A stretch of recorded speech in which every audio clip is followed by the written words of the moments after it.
한 주간 잘 지내셨습니까? 예. 아니 요즘 1부, 2부가 너무 차이가 많이 나는데요. 2부의 전도를 좀 많이 해야 되겠는데. 예. 특별히 또 특성이 있어서 1부에는 참 은혜로운 시간을 가졌고요. 2부 때도 특성을 보니까 얼굴들이 빛나죠. 사실은 지금 굉장히 피곤할 때인데 오히려 심령이 힘을 얻고 얼굴은 빛나고 그렇습니다. 하나님의 일은 이런 것인 것 같습니다. 자, 사람은 평생 무엇인가를 기뻐하면서 살아갑니다. 어릴 때는 우리가 좋아하는 장난감이나 선물을 받으면 기뻐합니다.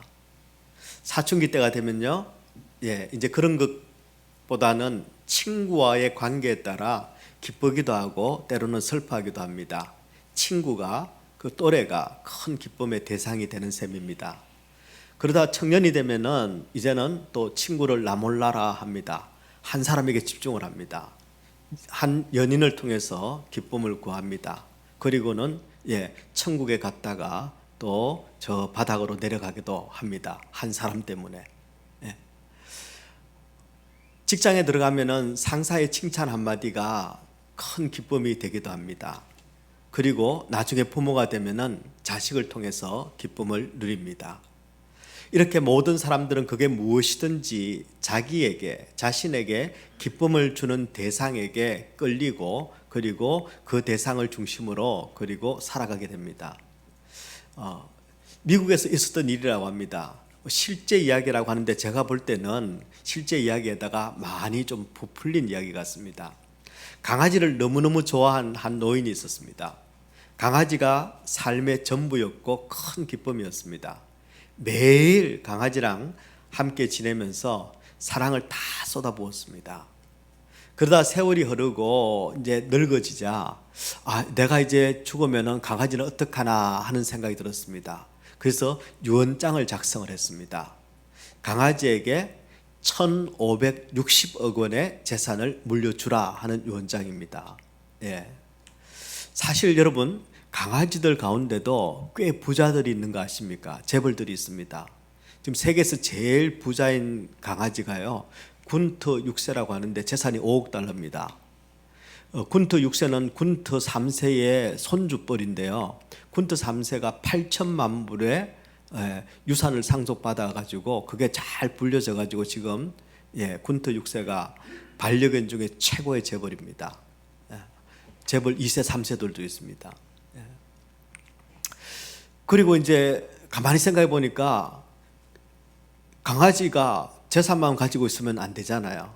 그러면 강아지를 돌봐줄 사육사를 고용하라 이렇게 이야기합니다. 그리고 이 사육사에게는 5만 불의 연봉을 매년 지급하라 이렇게 유언을 남겼습니다. 그리고 만약에 강아지가 죽으면은 남은 강아지의 모든 유산은 동물보호소에 기증하라 이렇게 했습니다. 그리고 마지막 줄에 아들이 하나밖에 없는 아들이 있었는데요. 이 외동 아들에게 유산을 남겼습니다. 얼마를 남겼느냐면은 외동 아들에게는 유산 100만 불을 남긴다 이렇게 되어 있었습니다. 유언장을 받은 아들이 이건 말이 안 된다 그렇게 마음에 상처가 생겼습니다. 그리고 이건 뭔가 잘못됐을 거야. 내가 하나밖에 없는 아들인데 나보다 걔한테 더 많은 유산을 아버지가 줬을 리가 없다 이렇게 주장을 했습니다. 아마도 아버지가 잠깐 실수를 하셨거나 잠깐 정신이 나가신 것 같다. 그래서 판사님께서 이거는 바로 잡아 주셔야 되겠다 이렇게 호소를 했습니다.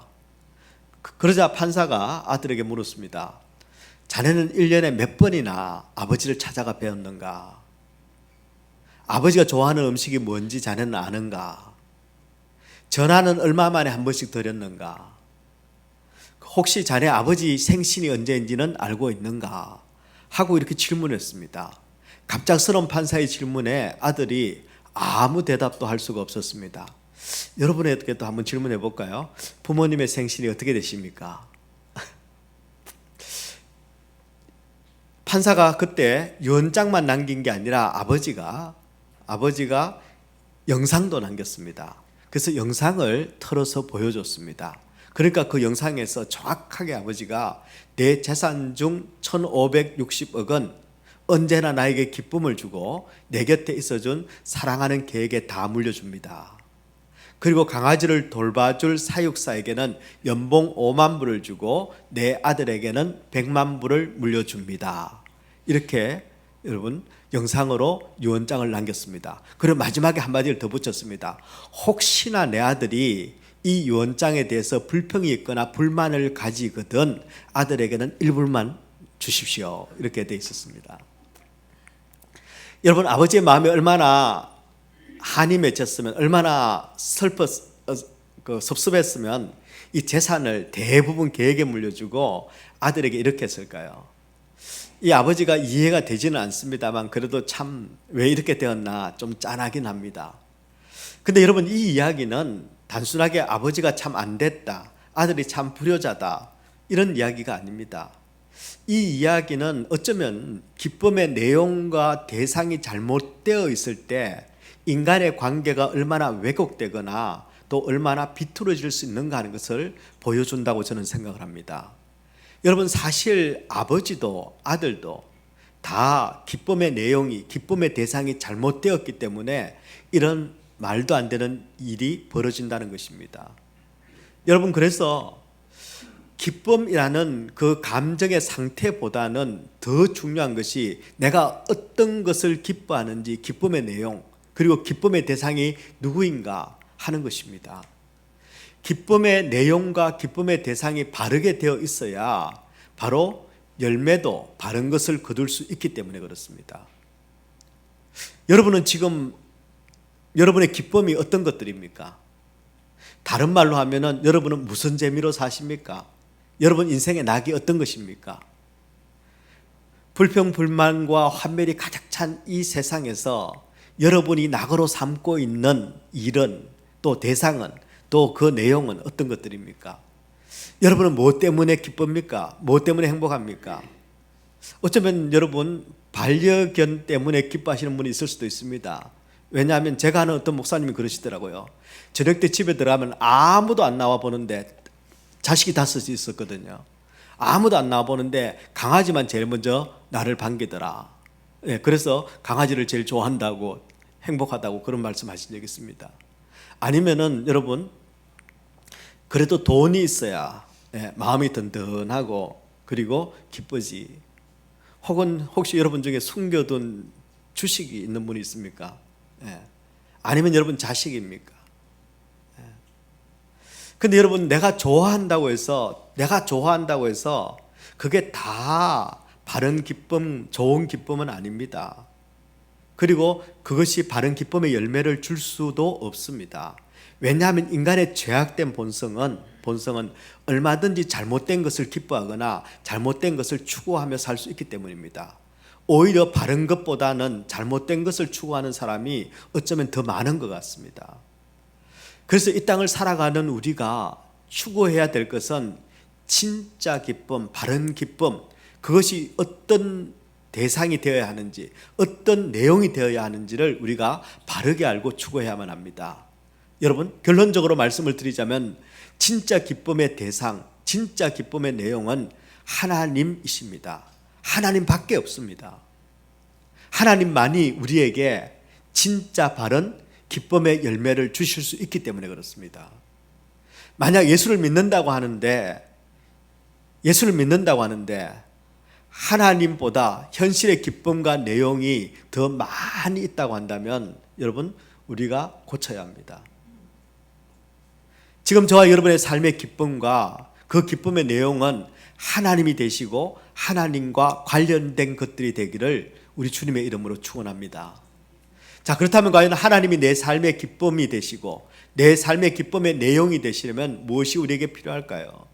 주신 본문을 중심으로 여러분과 함께 정리해 보겠습니다. 바라기는 하나님께서 내 삶의 기쁨이 되시고 그리고 내 삶의 기쁨의 내용이 되심으로 말미암아 우리 인생 가운데 바른 열매가 맺혀지는 그런 인생이 되기를 축원합니다. 자, 우리가 하나님을 기뻐하고 그분을 기쁨의 내용으로 삼으려면 가장 먼저 우리가 해야 될 일은 맡겨주신 역할을 잘해야 합니다. 여러분, 이 땅을 살아가는 우리 모두에게는 맡겨진 역할이 있습니다. 저 같은 경우에는 목사의 역할이 있습니다. 남편의 역할도 있습니다. 아버지의 역할도 있고 자식의 역할도 있습니다. 근데 사실 어느 역할, 어느 노릇 하나 여러분 쉬운 건 하나도 없습니다.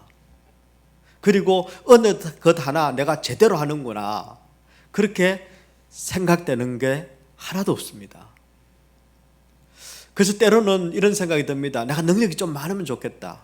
능력 있는 아빠가 되면 좋겠고, 능력 있는 자식이 되면 좋겠고, 능력 있는 목사가 되면 얼마나 좋겠습니까?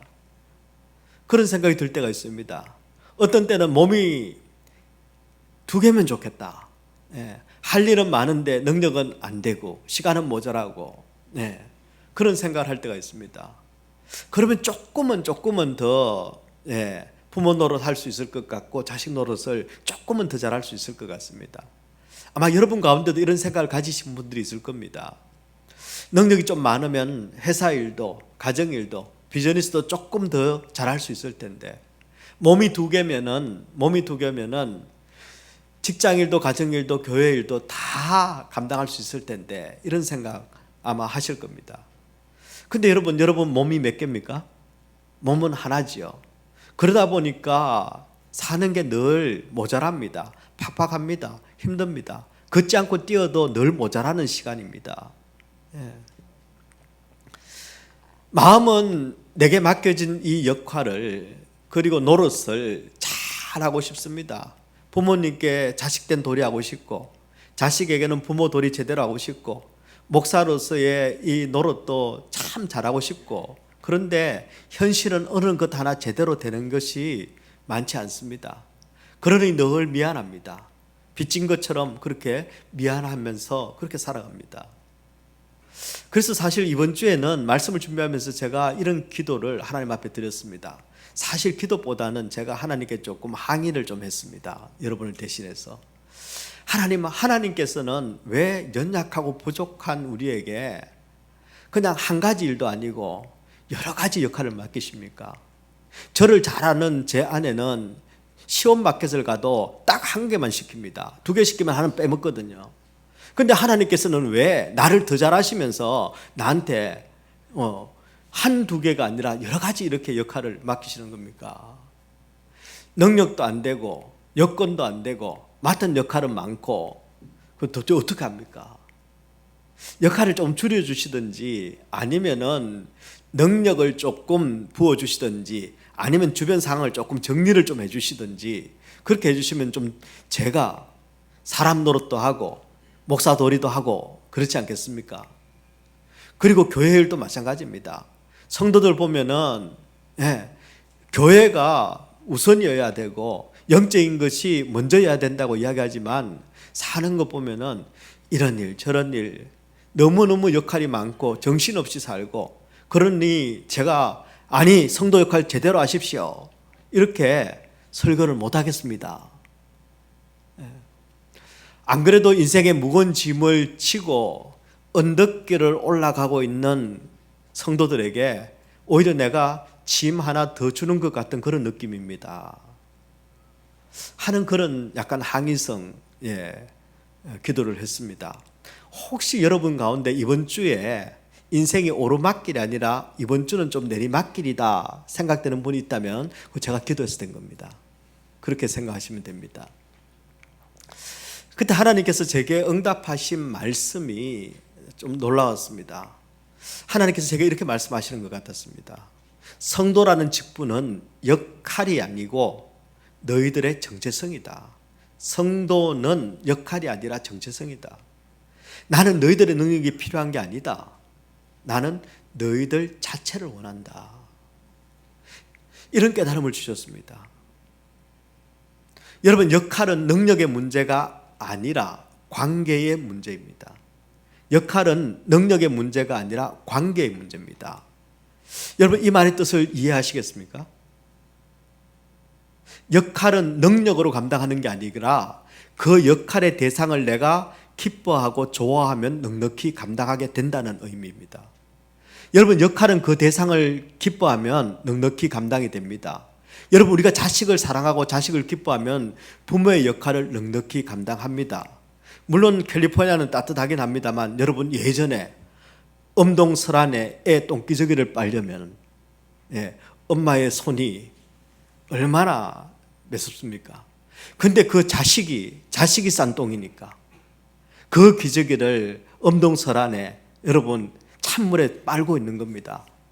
그것도 기쁨으로요. 왜? 아이가 건강하게 똥 싸는 게 좋아서. 자식을 사랑하고 자식을 기뻐하면은 아무리 힘든 역할이라도 감당을 해내는 거죠. 여러분, 내가 회사를 사랑하고 회사를 기뻐한다면은 직원의 역할을 감당을 하는 것이죠. 아침에 회사 가는 게 고맙고 회사가 있는 게 고마운 것이죠. 여러분, 아내를 사랑하게 되면은 남편의 역할을 넉넉히 감당하게 되는 것이죠. 얼마든지 내가 빼딱구두도 사줄 수 있습니다. 나라를 사랑한다면 여러분, 탈세할 생각보다는 어떻게 나라를 위해서 내가 일할 수 있을까? 국민의 도리를 내가 넉넉히 감당할 수 있죠. 마찬가지입니다. 우리가 하나님을 기뻐한다면 성도의 역할을 감당할 수 있는 겁니다. 하나님을 기뻐하는 것, 그것이 우리의 역할입니다. 이런 맥락에서 저와 여러분 가운데 안 그래도 내가 이런 일 저런 일도 다 많은데 내가 성도의 역할까지, 아니 내가 교회 일까지 해야 되나 하는 여러분 그런 부담과 불편함을 가진 분들이 만약에 있다면 여러분, 먼저 하나님과의 관계를 한번 점검해 보시기를 부탁을 드립니다. 하나님과의 관계에서 문제가 있을 가능성이 높습니다. 자, 그렇다면 과연 하나님을 기뻐하는 성도들에게 하나님은 맡겨주신 역할이 어떤 것일까요? 하나님께서 우리에게 어떤 역할을 맡겨주셨습니까? 오늘 고린도전서 4장 1절 말씀을 보면요, 사람이 마땅히 우리를 그리스도의 일꾼이요 하나님의 비밀을 맡은 자로 여길지어다, 이렇게 되어 있습니다. 즉 하나님께서는 성도인 저와 여러분에게 두 가지 역할을 맡겨주셨습니다. 하나는 그리스도의 일꾼입니다. 또 하나는요, 하나님의 비밀을 맡은 사람입니다. 먼저 이 그리스도의 일꾼이라는 이 말은 원어로 보면은 휘페르테스라는 헬라어를 씁니다. 가장 낮은 하급 노예를 뜻하는 그런 단어입니다. 혹시 영화 배너를 보셨습니까? 배너에 보면요, 이 배너가 노예로 팔려가지요. 그리고는 로마의 전투함 바닥에서 착고에 묶인 채로 여러분 노를 젓는 일을 배 밑바닥에서 합니다.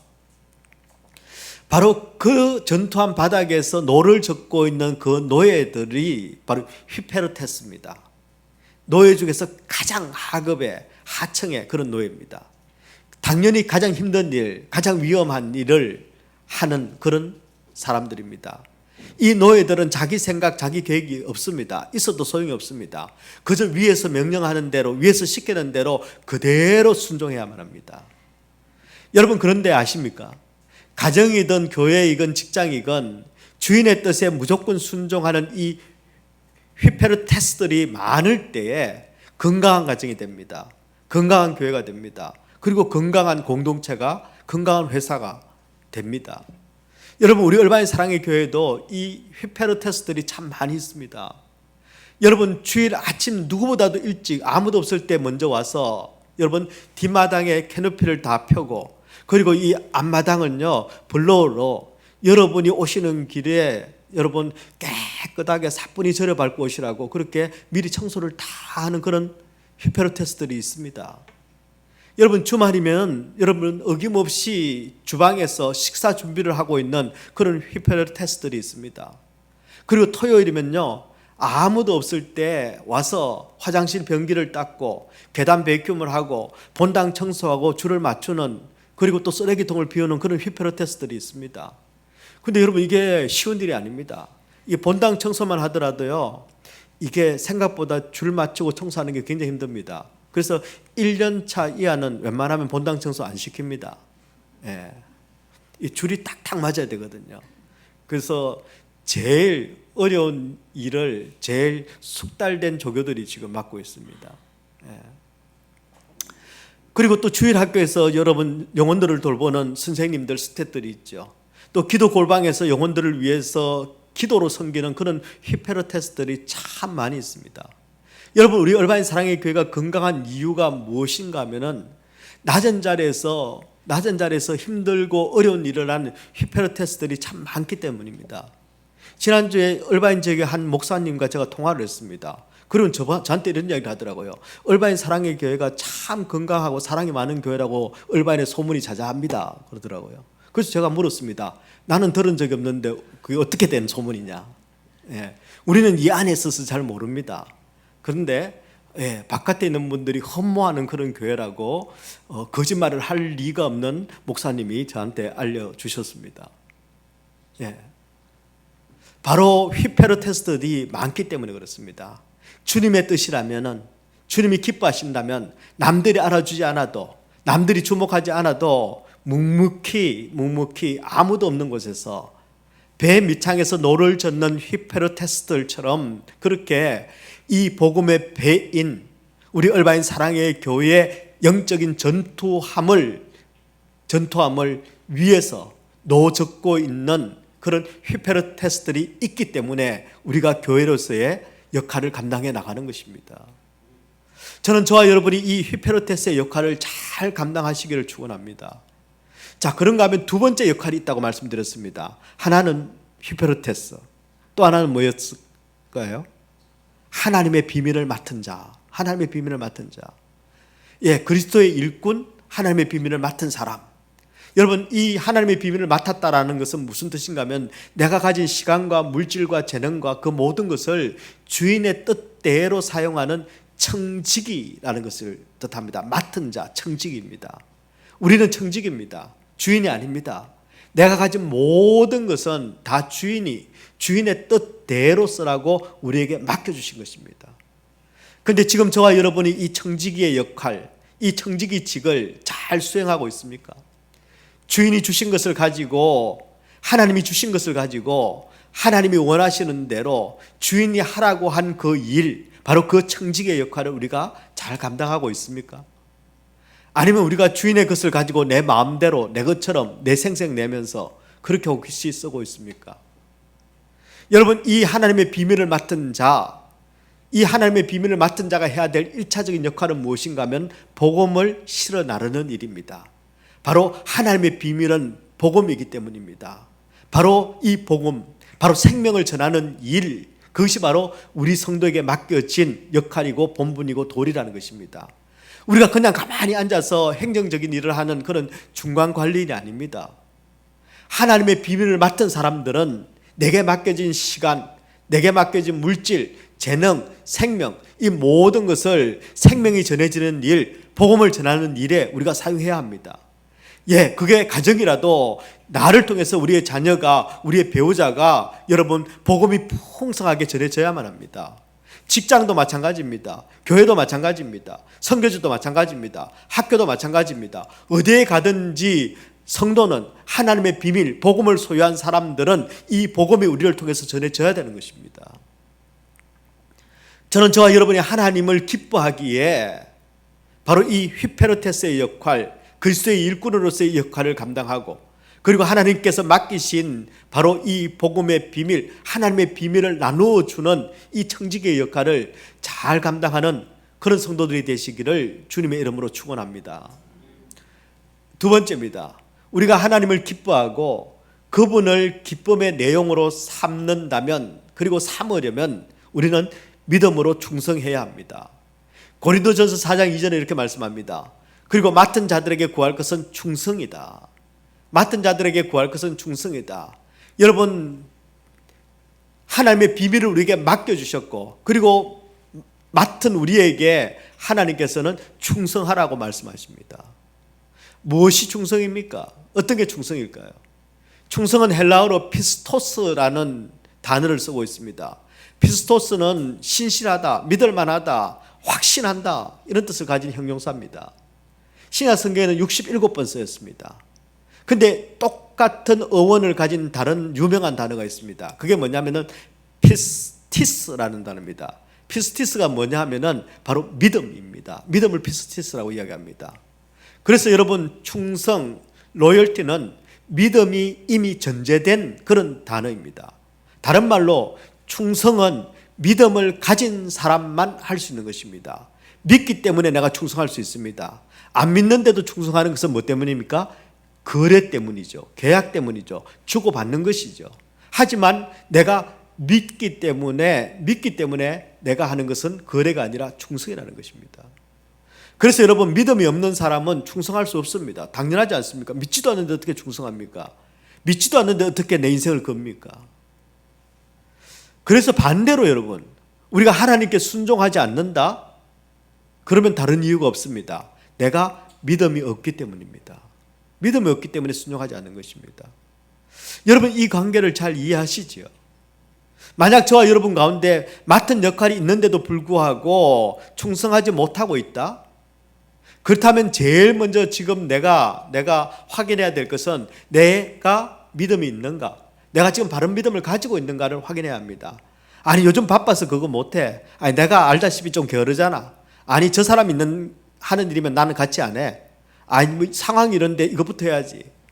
예, 그렇게 다른 이유로 가볍게 넘기지 말고 내 믿음을 먼저 점검해 보시기를 부탁드립니다. 사실 믿음을 점검하는 이 과정은 우리 모두가 다 해야 합니다. 이 점검이 필요 없는 사람은 없습니다. 목사님 저도 해야 합니다. 장로님들도, 권사님들도, 우리 순장 소모님들도 날마다 이 믿음을 점검해야 합니다. 그렇지 않으면요, 어떤 때는 천국 갔다가 어떤 때는 밑바닥에 왔다 갔다 합니다. 여러분 잘 아시지 않습니까? 우리가 우리 스스로를 점검하지 않으면, 우리의 믿음을 우리가 들여다보지 않으면 여러분 왔다 갔다 하는 인생이 됩니다. 그래서 바울 사도는 고린도후서 13장 5절에서 이렇게 고면합니다. 너희는 믿음 안에 있는가? 너희 자신을 시험하고 너희 자신을 확정하라. 믿음 안에 있는가? 시험하고 확정하라. 예수 그리스도께서 너희 안에 계신 줄을 너희가 스스로 알지 못하느냐? 그렇지 않으면 너희는 버린 자니라. 여러분, 지금 여러분 믿음 안에 있습니까? 예수 그리스도께서 여러분의 심령 안에 살아 계신다는 것을 여러분 믿습니까? 어떻습니까? 여러분 심령 안에 살아 계신 예수 그리스도, 그 예수 그리스도께서 여러분에게 뭐라고 하십니까? 여러분, 예수를 믿는다는 것은 예수 그리스도께서 내 안에 살아 계시다는 것입니다. 그런데 그 예수님께서 여러분 안에서 여러분에게 뭐라고 말씀하십니까? 예수님께서 내 심령 안에 살아 계시다는 것은 내가 믿겠는데 그 예수님께서 나한테 뭐라고 말씀은 안 하시는데요, 아니면 뭐라고 하시긴 하시는 것 같은데 그건 모르겠습니다 하는 분이 있습니까? 어떻습니까? 예수님이 내 심령 안에 계신 건 아시겠죠? 좀 무겁잖아요, 마음이. 누가 들어와 있으니까. 그렇지 않습니까? 네. 근데 예수님께서 나한테 뭐라고 말씀하실까요? 여러분, 우리 모두에게 오늘 주신 본문을 통해서 하나님께서 우리에게 주시는 말씀이 한 가지 있습니다. 우리 모두가 들어야 되는 말씀입니다. 같이 한번 읽어볼까요? 고린도전서 4장 4절과 4장 5절의 말씀입니다. 시작. 다만 나를 심판하실 이는 주시리라. 5절 말씀 한번 볼까요? 시작. 그때에 각 사람에게 하나님으로부터 칭찬이 있으리라. 여러분, 우리 인생의 심판자는 예수 그리스도이십니다. 우리 인생을 칭찬하시고 상급을 주시는 분도 바로 살아계신 예수 그리스도이십니다. 여러분, 이 심판과 이 칭찬이, 우리 인생의 모든 결론이 예수 그리스도에게 있다는 것을 여러분 믿습니까? 아멘. 그렇다면 여러분은 이 믿음대로 살아야 합니다. 심판하시는 분 눈치를 봐야죠. 심판만 안 따르면 어떻게 됩니까? 월드컵 보셨죠? 레드카드 딱 끝입니다. 그러면 우리는 지금 아마 옐로우 카드를 받은 상태일지도 모르겠습니다. 여러분, 내 인생의 심판이, 내 인생의 상급이 오직 예수님께 있다는 것을 정말 믿는다면 여러분, 우리는 사람을 기쁘게 하면서 살면 안 됩니다. 내 인생의 심판과 칭찬이 예수님께 있다는 것을 내가 믿는다면 오직 한 분 예수 그리스도, 그분을 기뻐하고 그분께만 충성해야 합니다. 그래서 갈라디아서 1장 10절에 이렇게 말씀합니다. 이제 내가 사람들에게 좋게 하랴? 하나님께 좋게 하랴? 사람들에게 기쁨을 구하랴? 내가 지금까지 사람의 기쁨을 구하는 것이었다면 그리스도의 종이 아니리라.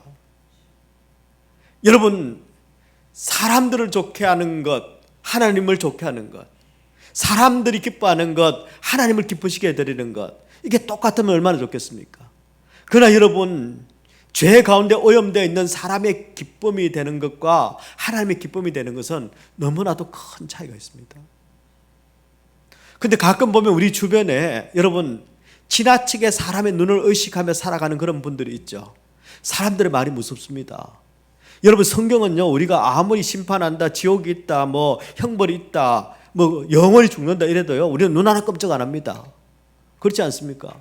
근데 누가요, 우리 보고 조그마한 것 하나도 생색이 내고 상처를 주고 조롱하고 싫어하고 미워하면요, 밤잠을 못 이룹니다. 아니, 하나님의 말씀이 그렇게 엄미한데도 불구하고 우리는 그냥 쉽게 넘기는데 사람들의 말은 무섭습니다. 그냥 못 넘깁니다. 사람들 눈은 또 얼마나 무섭게요. 사람들의 평가가 얼마나 두렵습니까? 그래서 우리는 늘 전전긍긍합니다. 그 사람이 나를 어떻게 생각할까? 나를 어떻게 볼까? 물론 여러분, 다른 사람들에게 우리가 덕을 세우고 또 그 사람을 배려하고 그래서 우리가 조심하는 것, 그것은 여러분 성숙한 사람의 자세입니다. 성숙하기 때문에 그런 겁니다. 그러나 덕을 세우고 배려하고 우리가 조심하는 것과 눈치를 보고 무서워하고 그들의 평가에 우리가 맞추려고 하는 것은 엄연히 다릅니다. 여러분, 사람들의 평가를 두려워하고 사람들의 평가에 목마르면은 우리가 하나님 앞에 충성할 수가 없습니다. 이미 자신도 모르게 자꾸 사람의 종이 되어가는 겁니다. 그 사람의 눈대에 맞춰야 되고, 그 사람이 뭐라 그러면은 여러분 그 사람 좋게 하기 위해서 맞춰야 됩니다. 아니면 그 사람이 싫은 소리 안 하도록 내가 행동해야 합니다. 나도 모르게 그 사람이 기준이 되어 있는 겁니다. 그래서 여러분, 우리는 믿음을 따라 충성해야 합니다. 말씀을 따라 충성해야 합니다. 내가 무서워하는 그 사람, 내가 신경 쓰는 그 사람, 내가 두려워하는 그 사람이 내 인생을 최종적으로 심판하고 내 인생을 어떻게 하지 못합니다. 내 인생을 최종적으로 심판하시는 분은, 그리고 내 인생을 책임져 주시는 분은 오직 예수 그리스도 한 분뿐이십니다. 그래서 고린도후서 5장 10절에 이렇게 말씀합니다. 이는 우리가 다 반드시 그리스도의 심판대 앞에 드러나, 반드시 우리는 그리스도의 심판대 앞에 드러납니다. 각각 선악간에 그 몸으로 행한 것을 따라 받으려 함이라, 이렇게 되어 있습니다. 바로 최종적으로 우리를 심판하실 예수 그리스도 앞에, 그 심판대 앞에 우리는 다 드러나는데, 그때 여러분 무엇에 따라 심판이 이루어집니까? 그 몸으로 행한 것입니다. 몸으로 행한 것. 여러분, 그래서 몸으로 행함이 없는 믿음, 머리로만 생각하는 믿음, 이론적으로만 말하는 믿음, 입으로만 하는 믿음, 이것은 믿음이 아닙니다. 충성도 아닙니다. 몸으로 행한 것을 심판하신다고 말씀하십니다.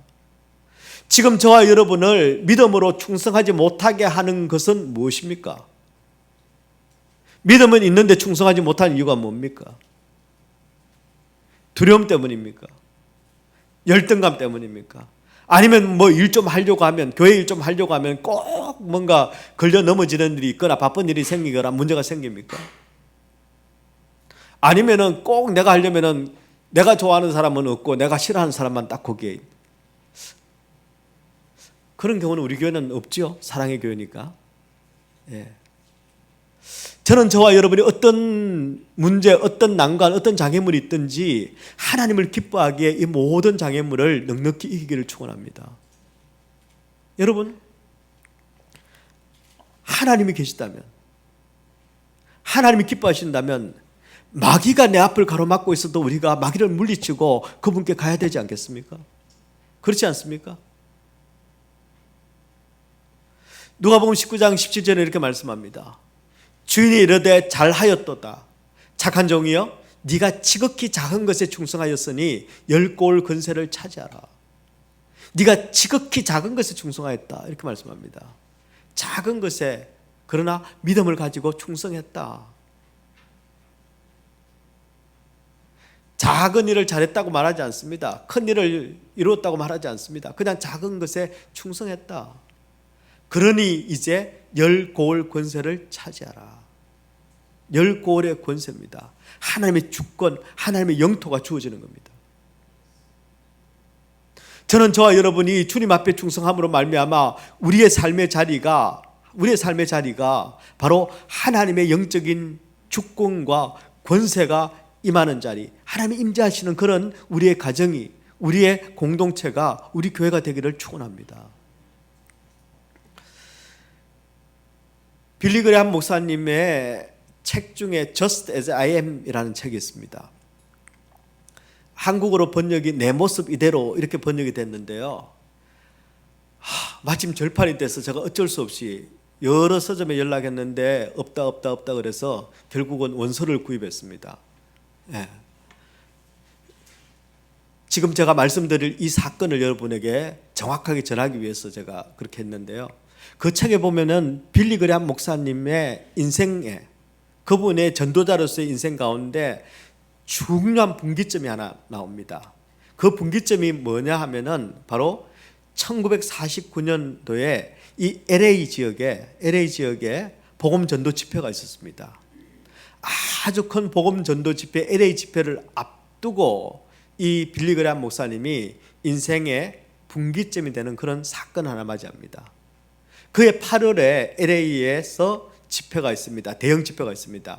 그 전에 이 집회가 있다는 것을 여러 사람들에게 알리고 또 관심도 끌고 이제 그걸 위해서 여러 가지 예비적인 작업들을 많이 했습니다. 그래서 그때 마침 LA 집회를 앞두고 그 지역의 유력한 사람들, 즉 LA 지역의 유력한 사람들 앞에서 함께 대회를 하고 그리고 말씀을 전할 기회가 생겼습니다. 그때 그게 모여든 사람들은 당시에는 이름만 말하면 알만한 그런 네노라는 그런 유명 인사들이 많이 모였습니다. 게다가 그런 집회에 연사로, 강사로 이렇게 나선 사람들이 정말 탁월한 사람들이었습니다. 그 당시에 기자 출신인데, 언론인 출신인데 미국 최고의 그 당시에 설교가라고 그렇게 초항을 받던 사람이 찰스 템플턴이라는 사람입니다. 그 사람이 이제 기자 생활을 그만두고 프린스턴 세미나리라는 신학교에 갔습니다. 신학생이었지만 그는 탁월한 설교가로 명성을 날리고 있었습니다. 게다가 에드윈 오르라는 그런 옥스퍼드에서 학위를 받은 복음 전도자이자 부흥운동의 그런 권위적인 학자가 있었습니다. 그분이 강사로 나섰습니다. 그리고 그때 당시에 할리우드 장로교회의 담임 목사님인 루이스 에반스 박사가 정말 유명하고 고명한 목사님이셨거든요. 그분이 강사로 이렇게 나섰습니다. 그리고 그 외에도 정말 탁월한 사람들, 유명하다는 사람들, 뛰어난 지도자들이 거기에 모여들었습니다. 그런데 당시에 여러분, 빌리 그레함은 막 30살을 넘겼습니다. 게다가 여러분 아시다시피 노스캐롤라이나 시골 출신입니다. 학위도 그렇게 변변치도 않습니다. 그런데 그런 것을 하나님께서는 바로 그런 중요한 집회의 자리에 세우신 겁니다. 그렇지 않아도 이제 강사들 몇 면을 보니까 미국에서 내노라 하는 사람들이고 내노라 하는 목사님들이고 학자들인데, 내가 이제 30살밖에 안 된 빌리 그레함이 암만 자기가 생각해도 자기는 메뚜기 같거든요. 너무너무 위축이 됐습니다. 아니 이거 내가 괜히 말씀 잘못 전해가지고 망치는 건 아닌가 하는 불안감이 찾아왔습니다. 차라리 이게 참 무덤이 더 낫겠다 이런 생각까지도 들었다고 합니다. 그런데 그때 그 가운데 그래도 제일 친했던 게 여러분 척 템플턴이 가장 친했는데, 그 척 템플턴이 이 프린스턴 세미나리를 1년 다니고 난 다음에 사람이 조금 변했습니다. 이 빌리 그레함에게 노골적으로 빌리 그레함을 조롱했습니다. 아니 자네는 아직도 성경이 하나님의 감동으로 된 것으로 그렇게 믿는가? 아니 빌리 그레함, 당신은 지금 50년이나 뒤떨어진 그런 사고를 가지고 있어. 그리고 당신의 신앙은 너무 단순하고 너무 무지해. 그리고 당신이 쓰는 그런 용어들, 그런 시대에 뒤떨어진 용어나 그런 설교를 가지고는 절대 지금 요즘 사람들은 감동하지도 않고 그리고 안 먹혀들어. 이런 이야기를 친구랍시고 그냥 솔직하게 이야기한다라고 하고 이야기를 한 겁니다. 근데 그 말 한마디 한마디가 빌리 그레함을 낙심시켰습니다. 좌절시켰습니다. 깊은 상처를 남겼습니다. 안 그래도 지금 열등감에 시달리고 있는데, 그런데 여러분, 친구가 이런 이야기를 하니 수치심이 몰려왔습니다. 그래서 차라리 내가 무덤 속에 들어가고 싶었다, 이렇게 책에 기록을 한 겁니다. 여러분, 진짜 말을 우리가 함부로 하면 안 됩니다. 다 너를 위해서 하는 말이야, 내가 다 솔직하게 하는 말이야. 예, 솔직하게 하는 말이라도 살리는 말을 하십시오. 솔직하게 살리는 말을 왜 못합니까? 너를 위해서 살리는 말을 왜 못합니까? 예, 여러분 아십니까? 총칼로 죽는 사람보다 말로 죽는 사람이 훨씬 더 많다는 것을. 그때 빌리 그레함이 할 수 있는 일은 없었습니다. 뭐 어떡하겠습니까? 하지만 하나님 앞에 매달리기 시작을 했습니다. 하나님, 나를 조롱하는 저 친구의 말이 아니라 나를 살리는 하나님의 말씀을 내게 주십시오. 그리고 믿음으로 간절히 기도하기 시작을 했습니다. 그 간절한 빌리 그레함의 기도에 하나님께서 응답하셨습니다. 성령님께서 그의 마음을 만지셨습니다. 하나님의 강력한 임재와 능력을 경험을 했습니다. 그리고는 이 빌리 그레함이 이렇게 고백을 합니다. 아버지, 저는 성경이 살아있는 틀림이 없는 하나님의 말씀인 것을 이제 믿습니다. 제 이성과 제 의심을 뛰어넘는 성령의 감동으로 된 살아있는 하나님의 말씀인 것을 저는 믿겠습니다. 이렇게 고백을 했습니다. 주변에 이제 사람들이 변해가지만, 이제는 옛것이라고 말하지만, 그러나 나는 하나님의 말씀이 틀림이 없는 정확무오한 성령의 감동으로 된 말씀인 것을 저는 믿습니다라고 고백을 했습니다. 마치 여호수아가 여러분 바로 이스라엘 백성들 앞에서 너희들이 뭘 하든 어떻게 하든 오직 나와 내 집은 여호와를 섬기겠노라, 여호수아서 24장 15절에서 그렇게 선포했던 것처럼, 바로 빌리 그레함은 사람들이 뭘 하든지 간에 나는 하나님의 말씀을 믿고 듣고 하나님을 따르겠습니다, 그렇게 결단한 것입니다. 그 말씀을 붙들었고 그 말씀, 하나님의 말씀을 통해서 그는 그의 사명 선언을, 그리고 그 사명을 감당할 수 있었습니다. 바로 이 기도를 계기로 해서 빌리 그레함은 하나님의 복음을 남들이 세련되지 않았다고 해도, 남들이 무식하다고 해도, 남들이 기교가 없다고 하더라도 담대하게 살아있는 하나님의 말씀을 전했습니다. 그리고 그 이후에 있었던 이 LA 집회도 하나님께서 강력하게 임재하셨습니다. 바로 이 땅 가운데 새로운 부흥을 일구어내는 그런 시발점이 됐습니다. 여러분이 아시는 바와 같이 빌리 그레함은 그 이후에도 그는 변하지 않고 하나님께서 부르시는 그날까지 충성스럽게 복음 전도자의 사명을, 하나님의 비밀을 맡은 자로서의 그 사명을 완전히 온전히 감당해냈습니다. 여러분, 사람의 평가에 인생을 걸지 마십시오. 인생을 걸 만큼은 아닙니다. 사람의 평가는 정확하지 않습니다. 그리고 때에 따라서는 재고할 가치도 없습니다. 그리고 바뀝니다. 이럴 때는 이랬다, 저럴 때는 저렇다 합니다. 거기에 우리가 같이 여러분 널뛸 필요는 없지요. 오직 하나님의 평가에, 영원하신 진리가 되시는 하나님의 말씀과 하나님의 평가에 저와 여러분의 인생을 걸기 바랍니다. 우리 하나님께서는 내가 생각하는 것보다 우리 하나님께서는 나를 훨씬 더 잘 아십니다. 정확하게 아십니다. 바르게 아십니다. 그리고 그분께서는 나를 위해, 이런 나를 위해, 나를 아시면서도 나를 위해 위대한 계획을 가지고 계시는 분이십니다. 내가 할 일은 그분이 내게 맡겨주신 그 역할에 그저 내가 충성하면 됩니다. 그게 하나님을 기쁘게 하는 삶입니다. 저나 여러분이나 우리는 다 연약한 존재들입니다. 내가 원하는 만큼 살지 못합니다. 내가 원하는 만큼 해내지도 못합니다. 세상 앞에 서면 내세울 것도 별로 없는 사람들입니다. 그러다 보니 우리는 자꾸 우리 자신을 부풀리려고 합니다. 자꾸 나는 괜찮은 인간이다, 무시당하지 않으려고 애를 씁니다. 근데 여러분, 그럴 필요 없습니다. 그만큼 여러분, 내 모습 이대로를 나를 기뻐하시는 하나님께 드리면 됩니다. 하나님께 드리면 됩니다. 세상 사람들 신경 쓰는 만큼, 세상 평판 신경 쓰는 만큼 하나님을 신경 쓴다면, 하나님을 의식한다면 여러분, 우리 인생은 정말 달라질 겁니다. 세상 사람들 앞에 나를 부풀리려고도 하지 말고, 내 약점을 감추려고 할 필요도 없고, 그거 하느라 애쓰고 시간 보내고 낭비할 필요 없이 그저 나는 하나님을 바라보고 있는 그대로 하나님을 믿고, 그리고 그분으로 내가 기뻐하면, 그분을 기쁘시게 해드리면, 그러면 내 인생은 바른 열매가, 기쁨의 열매가 맺히는 인생이 될 수 있습니다. 그때 하나님께서 나를 사용하실 수 있습니다. 그런 나를 통해서 하나님께서는 그분의 영광을 드러내실 수 있고, 그리고 나를 영광스럽게 사용하시고 내가 너를 영화롭게 하리라. 하나님께서 우리를 영화롭게 하실 것입니다.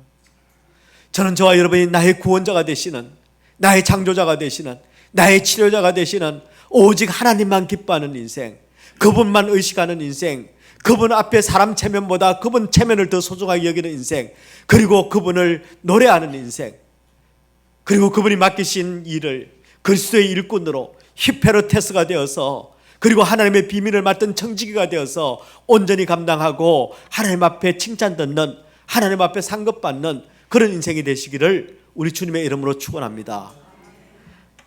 하나님 아버지, 은혜를 감사를 드립니다. 연약한 우리를 찾아와 주시고 우리를 주의 일꾼 삼아 주셨습니다. 하나님, 저희들은 무능하지만, 저희들은 연약하지만 하나님께서는 오직 하나님을 믿고 그저 저희들을 하나님 앞에 최선을 다할 때에 우리 하나님 충성되이 여겨주신다고 하셨사오니, 하나님을 의식하고 하나님 앞에 세워지는 그런 우리 얼바인 사랑의 교회 성도들 다 되게 하여 주시옵소서.